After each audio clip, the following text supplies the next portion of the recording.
yummy. Okay, the cheese roll. Second, around the pizza. You see like the stuffing inside?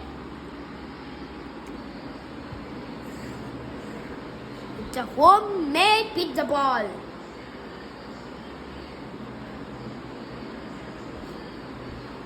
Well, see you until next time. Bye.